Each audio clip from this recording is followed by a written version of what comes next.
지난 주일까지 원래 교회 표어였던 건강하게 성장하는 교회에 대해서 한 4주에 걸쳐서 살펴봤습니다. 이제 오늘 다시 누가복음으로 돌아왔습니다. 계속해서 누가복음 살펴보는 시간 갖도록 하겠습니다.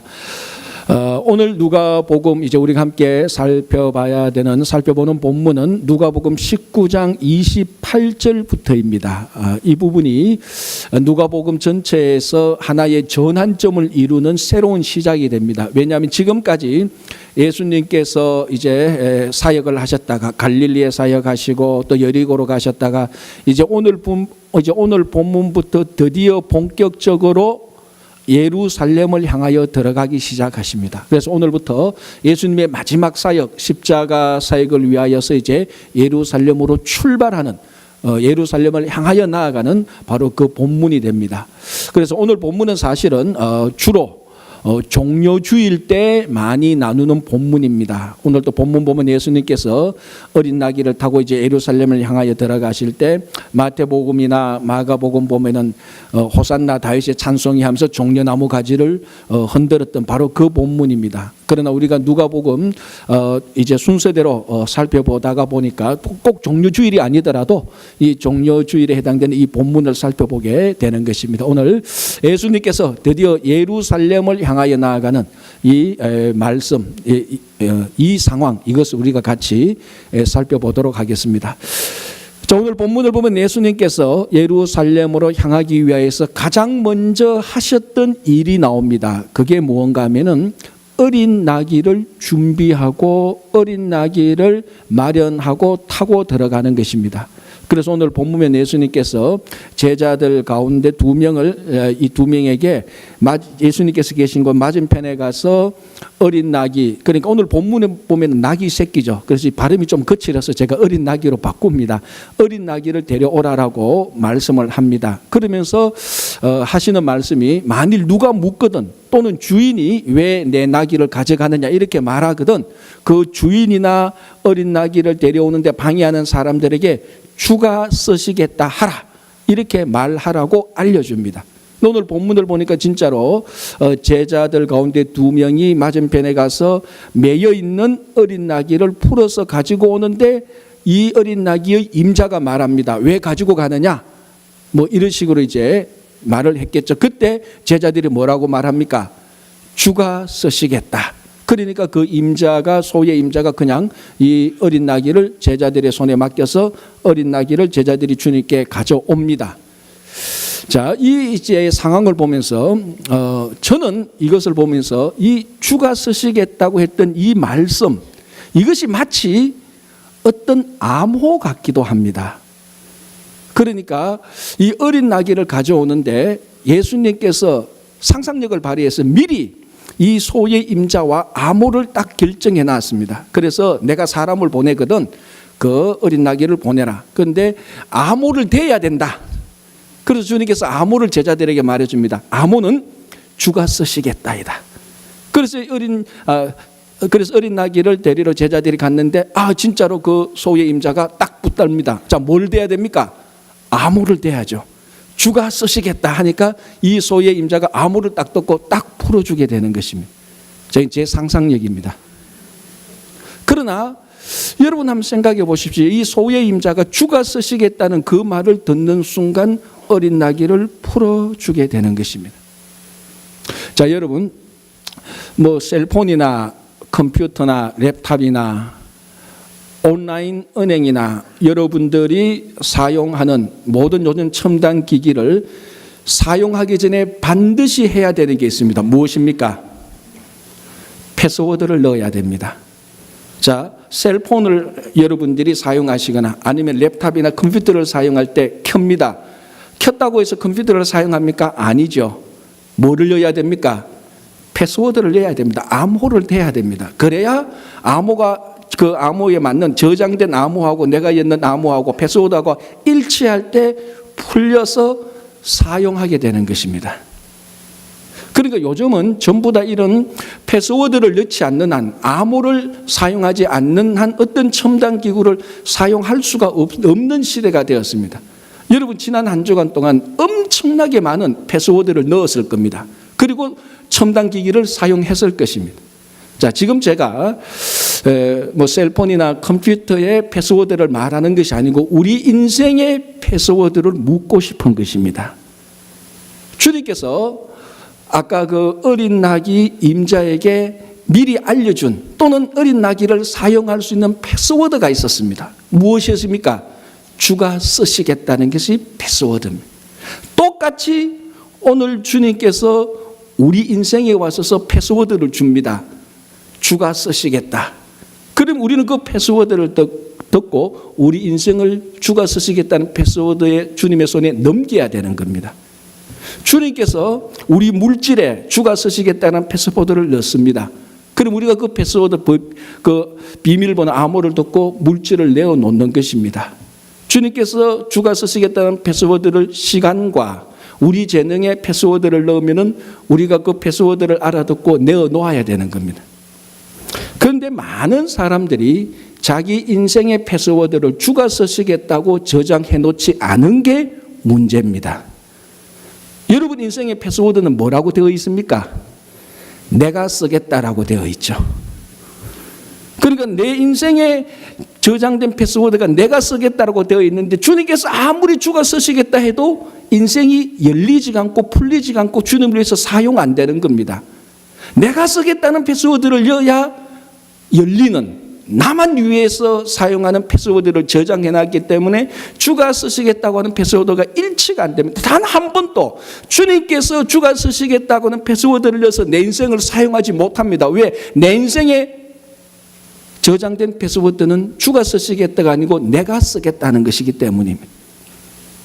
자, 오늘 다시 우리가 이 어린 나귀의 주인이 알아들었던 패스워드, 그 암호를 우리가 우리 인생에 똑같이 저장해 놓기를 바랍니다.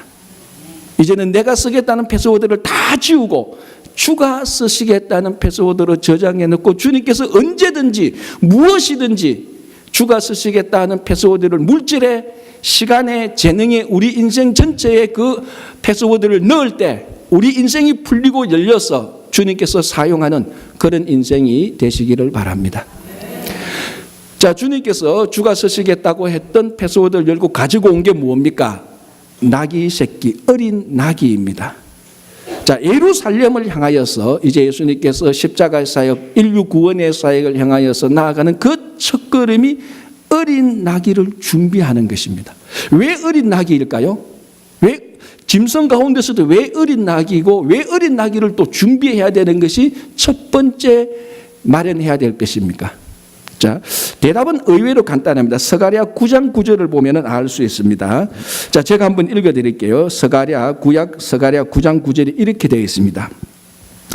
시온에 따라 크게 기뻐할지어다. 예루살렘에 따라 절거이 부를지어다. 보라, 너의 왕이 임하시나니 그는 공의로우시며 구원을 베푸시며 겸손하여서 나귀를 타시나니 나귀의 작은 것 곧 나귀 새끼니라. 왜 예수님께서 예루살렘을 향하여 나아가는데 어린 나귀를 준비했는가? 스가랴 선지자가 미리 예언을 해놨습니다. 무슨 말인가 하면 예루살렘을 향하여서 어린 나귀를 타고 가는 사람은 왕이다라는 것입니다. 그러니까 예수님께서 지금 예루살렘으로 향하여 어린 나귀를 준비하신 것은 예수 그리스도 그분이 왕이시기 때문에 어린 나귀를 준비하고 타고 예루살렘으로 들어가는 것입니다. 자, 오늘 본문 38절을 보면 예수님께서 실제로 어린 나귀를 타고 예루살렘을 향하여 갈 때 제자들과 다른 복음서 보면 많은 사람들이 예수님에 대해서 뭐라고 말합니까? 자, 오늘 38절에 이렇게 되어 있습니다. 이르되 찬송하리로다 주의 이름으로 오시는 왕이여 라고 말합니다. 그 당시 사람들은 예루살렘을 향하여서 나귀를 타고 오는 사람이 왕이라는 것을 익히 알고 있었습니다.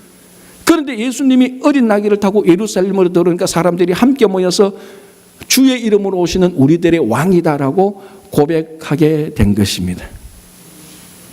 자, 그리고 예수님께서 실제로 예루살렘에 들어가서 십자가를 지시고 돌아가실 때 그 십자가의 명패에 적힌 글귀가 무엇입니까?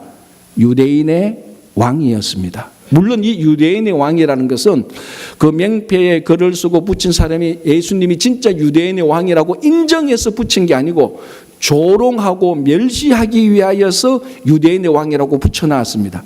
그러나 그게 조롱하든 멸시하는 의도로 붙여놓았던 어떤 의도로 붙여놨던 예수님의 머리 위에 유대인의 왕이라는 그 사실 자체는 정확한 팩트라는 것입니다. 그래서 예수님께서 어린 나귀를 타고 예루살렘으로 들어가는 것 왕이기 때문에 어린 나귀를 타고 예루살렘으로 들어간 것입니다. 어떤 왕입니까?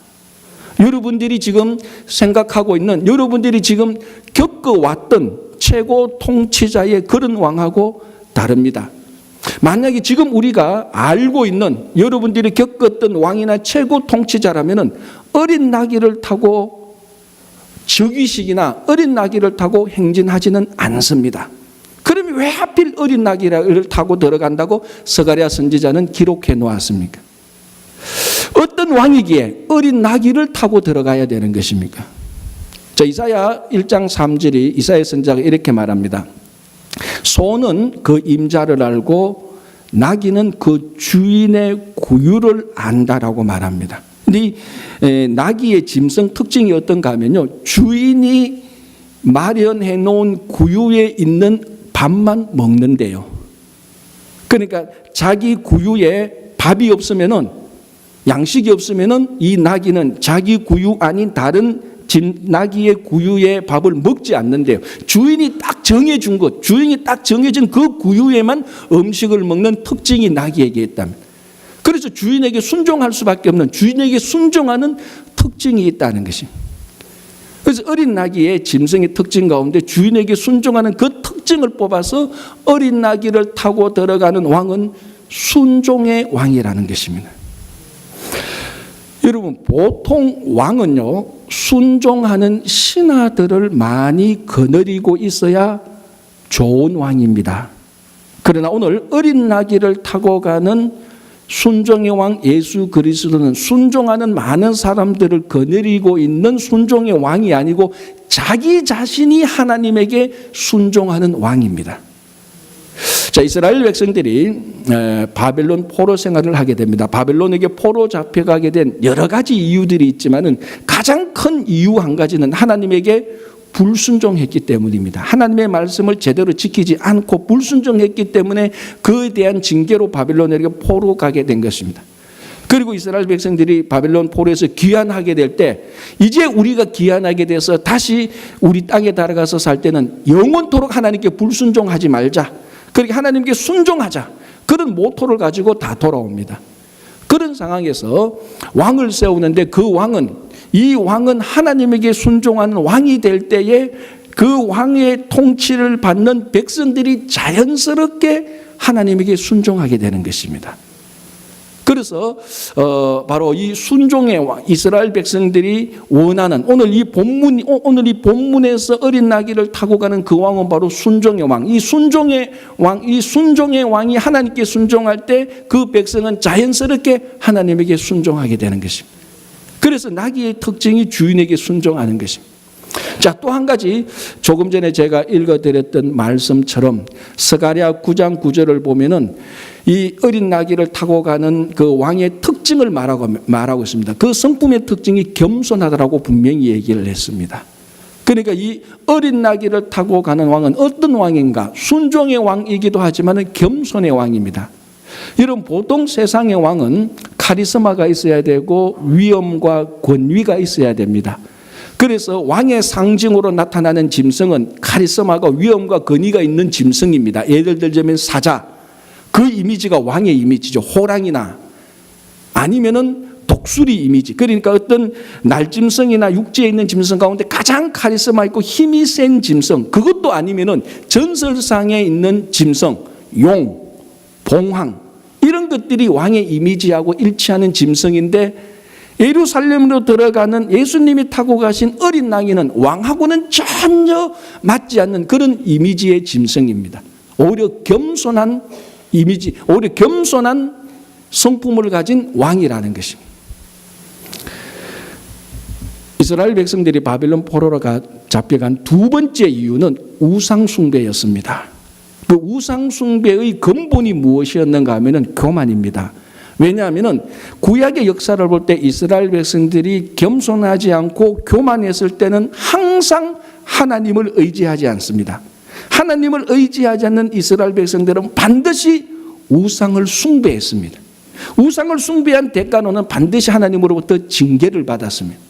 그래서 바빌론 포로 전에도 이스라엘 백성들은 겸손하지 않고 교만하여서 하나님을 의지하지 않고 온갖 종류의 우상을 섬겼습니다. 그 대가로 바빌론 포로로 잡혀간 것입니다. 그래서 바빌론에서 다시 귀환하게 될 때 또 하나의 모토를 들고 나옵니다. 이제는 우리가 두 번 다시 교만하지 말자, 겸손하자. 그래서 왕이 하나님 앞에서 겸손할 때에, 왕이 카리스마 있는 많은 신하들을 데리고 있는 것이 아니고, 왕이 권력과 권위와 위엄으로 다스리는 것이 아니고, 하나님 앞에서 왕이 겸손할 때 그 겸손한 왕의 통치를 받는 백성은 자연스럽게 하나님 앞에서 겸손해지는 것입니다. 그래서 어린 나귀를 타고 예루살렘으로 들어가는 이 예수 그리스도는 겸손과 순종의 왕으로 예루살렘으로 들어가고 있는 것입니다. 물론 우리가 앞으로 살펴보겠지만 나중에 어린 나귀를 타고 온 이 예수 그리스도에게 겸손과 순종 대신에 로마를 정복해 줄 수 있는 마치 다른 힘과 권력과 정복의 왕으로 착각하는 것도 살펴볼 수 있습니다. 그러나 어린 나귀를 타고 가는 예수 그리스도는 겸손과 순종의 왕입니다. 하나님 앞에서 겸손하고 하나님께 순종하는, 그래서 얼마만큼 겸손했느냐, 하늘의 보좌를 버리고 그분이 종의 형체를 가져서 이 땅에 미천한 말구유에 오기까지 겸손했습니다. 어디까지 순종하셨습니까? 십자가에 죽기까지 순종하셨습니다. 그래서 지금 어린 나귀를 타고 오는 겸손과 순종의 왕을 영접하는 제자들과 무리들은 예수님을 영접하는, 왕으로 영접하는 순간 자기들 역시 겸손과 순종의 사람이어야 되는 것입니다. 오늘 이 예수님을, 오늘 이 말씀의 본문을 보면서 우리가 어린 나귀를 타고 오는 예수 그리스도를 우리들의 왕으로 영접한다면 우리는 반드시 겸손과 순종의 사람이 되어야 되는 것입니다. 왜? 이 왕이 겸손과 순종의 왕이기 때문에 그렇습니다. 만약 여러분들이 이 왕을 영접하지 않는다면 여러분들은 교만해도 괜찮고 불순종해도 괜찮습니다. 그러나 어린 나귀를 타고 예루살렘으로 들어가는 예수 그리스도를 나의 왕으로 여러분들이 영접하신다면 이 순간부터 겸손과 순종의 왕의 백성이 되는 이 백성들은 당연히 겸손과 순종의 사람이 되어야 되는 것입니다. 자, 이런 왕을 영접하면서 제자들과 무리들이 어떻게 했습니까? 자기들의 겉옷을 벗어서 나귀 위에 안장으로 사용하고, 그리고 나귀를 타고 행진하는 예수님 앞에 자기들의 겉옷을 펼쳐서 앞에 깔았습니다. 마치 레드카펫을 깔듯이, 헐리우드의 배우들이 폼나게 지나갈 수 있도록 레드카펫을 깔듯이 제자와 사람들이 자기들의 겉옷을 벗어서 예수님 가시는 나귀를 타고 행진하시는 왕의 행진 앞에서 자기들의 겉옷을 펼쳐서 밟고 지나가도록 하신 것입니다. 이스라엘 백성들에게 있어서 겉옷이라는 것은 우리들이 사용하고 우리들이 생각하고 있는 겉옷하고는 완전히 다릅니다. 자, 이스라엘 백성들이 겉옷, 예수님 당시에 겉옷이라고 말할 때는 모든 겉옷에는 반드시 치치트라는 것이 붙어 있습니다. 이게 히브리어 치치트인데 뭔가 하면은 옷자락 끝에 술을 달게 되는 것입니다. 그러니까 옷자락 끝에 술을 이렇게 달고, 민수기 15장 38절을 보면 이 옷자락 끝에 단 술에 청색스를 더 꼬아서 섞도록 했습니다. 그래서 그걸 바라보는 순간에 청색실이 같이 있는 이 술을 바라보면서 하나님의 말씀을 기억하도록 해놨습니다. 그래서 예수님 당시에 영적 허영심이 있는 사람은 이 술을 자꾸 길게 만드는 거죠.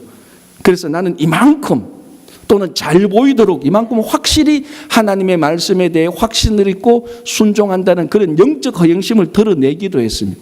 그래서 겉옷이, 사람의 겉옷이라는 것은 유대인들은 본능적으로 겉옷 말하면 이 치치트, 이걸 보면서 하나님의 말씀을 생각하고 하나님 앞에서 관계를 설정하는 그런 옷을 생각했었습니다. 그리고 여러분 아시다시피 한 사람의 신분과 사회적 지위를 가장 쉽게 분명하게 파악할 수 있는 수단이 무엇입니까? 옷이죠. 옷만 보면, 요즘도 그렇습니다. 옷만 보면 이 사람이 군인인지 경찰인지 금방 드러납니다. 민간인인지. 그러나 예수님 당시에 이 옷은 훨씬 더 우리보다 더 민감하게 사회적 신분과 지위의 표시였습니다. 자, 여러분, 부자와 거지 나사로 비유해서 부자에 대해서 두 가지를 증거하는데, 첫 번째가 뭔가 하면 이 부자는 날마다 연회, 잔치를 벌였습니다. 또 하나 뭐라고 말하고 있죠? 자색 옷을 입고 있었다고 말합니다. 그 당시 부자, 상류층 사람들은 옷은 다 자색 옷이었습니다. 그러니까 자색 옷을 입고 있었다는 것은 이 사람은 진짜 부자였고 사회적 상류층이었다는 것을 알 수 있어요. 그러니까 옷이라는 것은 하나님 앞에 관계성을 설정하는 자기 신앙의 정체성이기도 하지만 일반 삶 속에서 사회적인 자기의 정체성이기도 합니다. 또 하나 우리 잘 알고 있다시피 특별히 이 옷이라는 것은, 겉옷이라는 것은 홈리스 피플한테는 굉장히 중요한 재산 목록이 됩니다. 자, 오늘 이 겉옷을 벗어서 예수님 앞에 펼쳐놓은 사람들은 누굽니까? 제자들입니다. 여러분, 예수님의 제자들이 3년 동안 어떻게 사셨죠? 홈리스 피플이었습니다.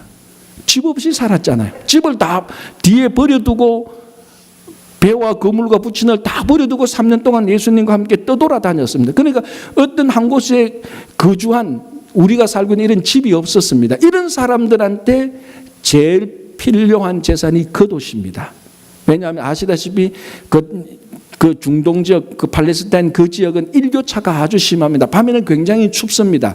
집이 있으면 괜찮은데 집 없는 사람은 그 추위를 막기 위해서 겉옷을 이불 대용으로 항상 사용한 것이죠.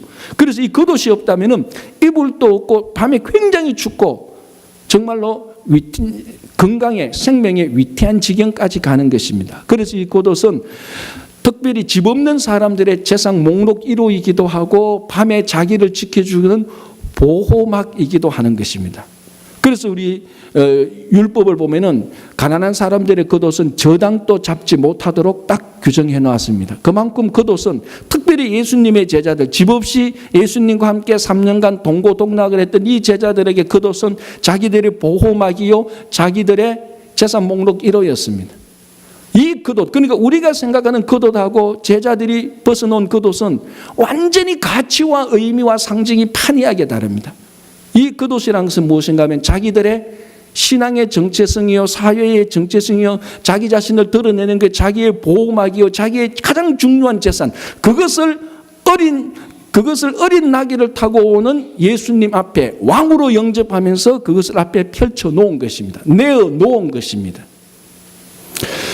여러분, 우리 요한계시록 4장을 보면은 성경에서 가장 아름다운 예배 장면이 하나 나타납니다. 그 예배 장면은 땅에서 드리는 예배가 아니고 실제로 하늘에서 예배 드리는 장면을 사도 요한이 밤모섬에서 환상을 보고 우리들에게 기록한 겁니다.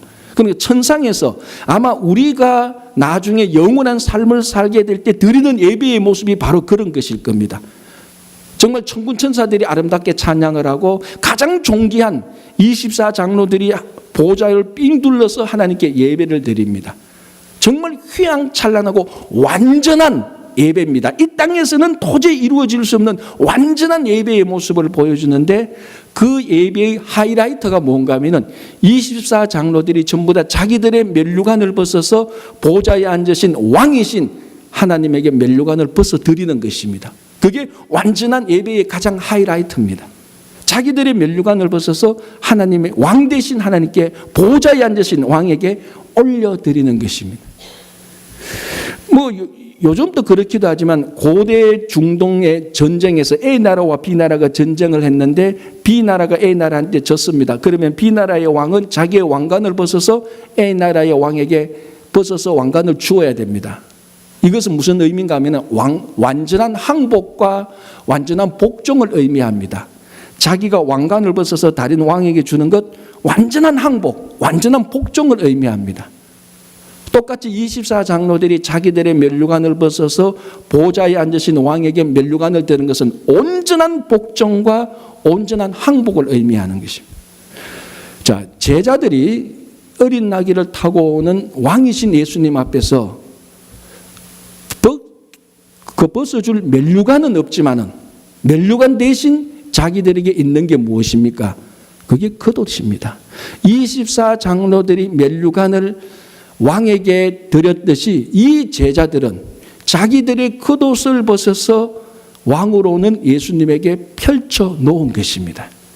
자기들의 사회적 정체성, 신앙의 정체성, 가장 중요한 것, 재산, 가장 보호막조차도 왕 대신 예수님 앞에서 다 내려놓은 것입니다. 왕으로 오시니까 경배하기 위해서 24장로들이 면류관을 내려놓듯이 이 제자들이 겉옷을 내려놓은 것입니다. 어느 신문에 바로 이 부분, 겉옷을 펼치는 이 부분에 대해서 참 좋은 시가 있었습니다. 그래서 제가 한번 여러분들한테 이 시의 내용을 한번 읽어드릴게요. 참 아름다운 시인데요. 읽어드리겠습니다. 벗어라 너의 겉옷을, 벗어라 너를 장식하는 것들, 벗어라 너를 칭송하는 것들, 벗어라 너를 안락하게 만드는 것들, 벗어라 너의 치부를 감추는 것들, 모두 벗어라. 주께서 입혀주신 것이 아니면 모두 벗어라. 벗어서 주님이 가시는 길에 펼쳐 놓아라. 주께서 일하신 것이 아닌 너의 열매들, 주께서 덧입혀 주시지 않은 너의 명예, 주께서 허락하지 않은 너의 권세, 주께서 말씀하지 않은 너의 생각, 주께서 주시지 않은 너의 재물들 모두 내려놓아라. 주께서 하신 일이 아니면 모두 내려놓아라. 나귀를 타신 예수께서 밟고 지나가시도록 그래야 하리니, 그래야 새로워지리니, 그래야 거듭나리니, 그래야 너의 모든 것이 주의 영광을 위한 도구가 되리니, 겉옷을 벗고 덜에서 벤 나무가지를 길에 펼쳐 놓아 왕으로 오신 그분을 맞이하자. 저는 이 시를 보면서 오늘 이 본문에서 예수님, 왕으로 오신 예수님을 맞이하면서 이 왕으로 영접하면서 제자들과 무리들이 겉옷을 벗어놓은 그 상황, 그 신앙의 의미를 아주 잘 묘사하고 정확한 지적을 했던 시라고 생각이 됩니다. 왕으로 오신 예수 그리스도 앞에 지금까지의 나의 모든 것을 벗어내려 놓아야 됩니다. 그래야 새로워지고, 그래야 왕 대신 그 왕의 진짜 백성으로 거듭나게 되는 것입니다. 한 번도 왕이 와도 경배드리지 않고, 한 번도 왕이 와도 나의 겉옷을 벗어내리지 않는 한, 왕이 수백 번 더 왔다가 해도 내 삶에는 아무런 변화가 없습니다. 단 한 번의 왕으로 오시더라도 그 왕 앞에 지금까지 있었던 나의 삶을 다 허물어뜨리는 이 겉옷을 벗어내릴 때 새로워지고 거듭나게 되는 것입니다. 우리들의 생각으로, 우리들의 전통으로, 우리들의 경험으로, 내 확고함으로 덕지 견고하게 된 이 겉옷을 왕으로 오신 예수님 앞에 벗어서 내려놓기를 바랍니다. 자, 이러니까 이제 겉옷을 벗어내면, 겉옷을 벗으면서 주의 이름으로 오시는 왕이여 하고 찬송하고, 하늘에는 평화여 더 높은 곳에 영광이, 이렇게 막 찬송하니까 항상 이런 무리에는 또 안 좋은 무리들, 삐지는 무리들이 있죠. 누굽니까? 바리새인들. 예수님에게서 가서 말합니다. 당신들의 제자들 책망하라, 못하게 하라, 지금 제지하게 하라는 것입니다. 왜 바리새인들이 예수님을 왕으로 인정하고 찬양하는 제자들을 책망하라고 한 것은, 가장 쉬운 것은 바리새인들 자체가 예수님을 왕으로 인정하지 않기 때문에 그렇습니다. 고작해야 자기하고 비슷한 그런 경건한 선지자 중에 하나 정도라고 생각했죠. 그런데 겉옷을 벗고 왕으로 영접하니까 화가 나기도 하고 짜증 나기도 하고 말도 안 되니까 일단은 거절하기도 합니다. 또 하나, 정치적으로 지금 예수님에게 왕이라고 사람들이 찬송합니다. 이게 듣기에 따라서 무시무시한 반역자가 될 수 있습니다. 그 당시 왕은 로마 제국의 황제밖에 없거든요. 만약 이것이 소문이 나서 로마 제국까지 가면은 로마 제국의 황제가 듣고 나 외의 왕이라고 인정한 예루살렘을 쳐라 군사를 보낼 수도 있는, 정치적으로 들릴 수도 있는 말이기도 합니다.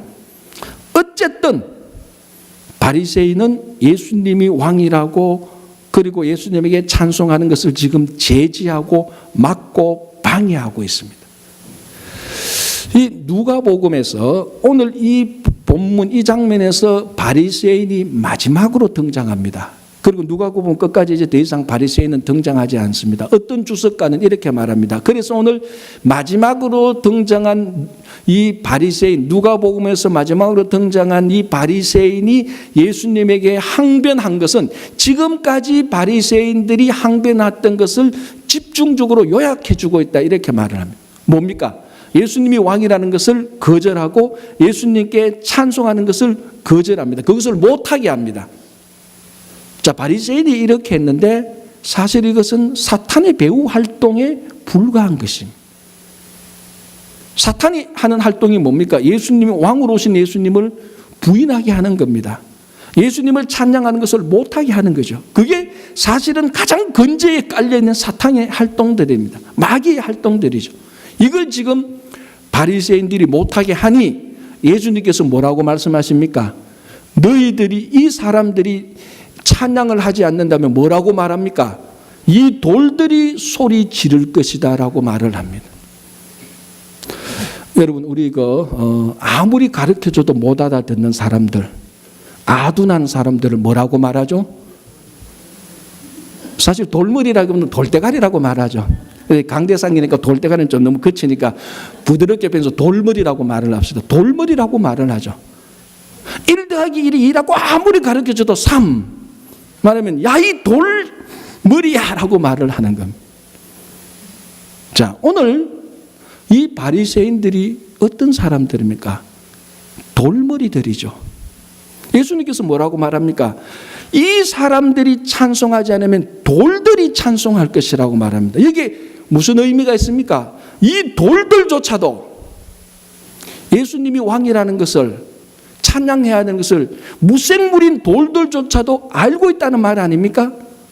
돌도 알고 있는데 바리새인들이 모르고 있어요. 돌보다 못한 사람들이죠. 돌머리죠. IQ가 나빠서 돌머리인 줄 아십니까? 예수가 왕이라는 것을 인정하지 않는 사람이 영적 돌머리죠. 예수님에게 진짜 찬양하지 않는 사람들이 다 우리가 무시하고 있는 그 돌머리하고 똑같은 사람들이에요. 자, 이 바리새인들 얼마나 똑똑한 사람들이고 얼마나 율법을 많이 공부했던 사람들입니까? 얼마나 논리적으로 밝은 사람들입니까? 얼마나 말을 잘하는 사람들입니까? 얼마나 관찰을 세심하게 하는 사람들입니까? 아무리 그래도 예수가 왕이라는 것을 인정하지 못하고 그것을 알아채지 못하는 사람들에게 예수님은 말합니다. 너희들이 돌머리다라고 말을 합니다. 이 사람들이 예수가 왕이라는 것을 말하지 않으면 무생물인 돌조차 다 일어나서 예수가 왕이라고 찬양할 것이라는 것입니다. 그렇다면 지금까지 우리가 신앙생활하면서 진짜 예수가 어린 나귀를 타고 예루살렘으로 들어오는 겸손과 순종의 왕이라는 것을 인정하지 못하고 그 예수 그리스도의 통치권에 순종하지 못했다면 다 돌머리입니다. 영적 돌머리에 불과한 것. 지금 문 열고 나가면 저 돌들도 예수가 왕이라는 것을 다 알고 있는데 우리 귀에 들리지 않도록 말을 안 해서 그렇지. 저 돌들도 예수가 왕이라는 것을 알고 있는데 신앙생활을 오래 하면서 아직까지도 예수님이 왕이라는 것을 인정하지 못한다면, 아직까지도 내 삶의 패스워드가 내가 쓰겠다라고 계속 해놓고 주께서 쓰겠다는 패스워드가 오면 다 거절한다면 그게 바로 영적 돌머리하고 똑같습니다. 아직까지도 내 삶의 패스워드에 내가 쓰겠다라고 저장된 사람은 한마디로 말하면 영적 돌머리하고 똑같죠. 패스워드를 바꿔야 됩니다. 주께서 쓰시겠다, 주가 쓰시겠다라고 바꿀 때 우리가 예수를 왕으로 인정하게 되는 표시입니다. 그때 이제 우리는 더 이상 돌머리가 아니죠. 돌보다 나은 주의 자녀들이 되는 것입니다. 그래서 여러분, 지금까지 정말 예수가 왕이었다는 것을 몰랐다면, 찬양하지 않았다면 내가 돌머리였구나. 이제부터라도 이 예수가 어린 나귀를 타고 예루살렘으로 온 이 예수가 진짜 내 삶의 왕이요, 온 인류의 왕이라는 것을 인정하고 그 앞에 겉옷을 내려놓고 주가 쓰시겠다는 내 삶의 암호로 바꾸면서 살아갈 때 하나님께서 기뻐하시는 자녀가 될 겁니다. 그래서 정말 어린 나귀를 타고 오는 겸손과 순종의 왕을 영접하는 여러분 되시기를 바랍니다. 기도하겠습니다.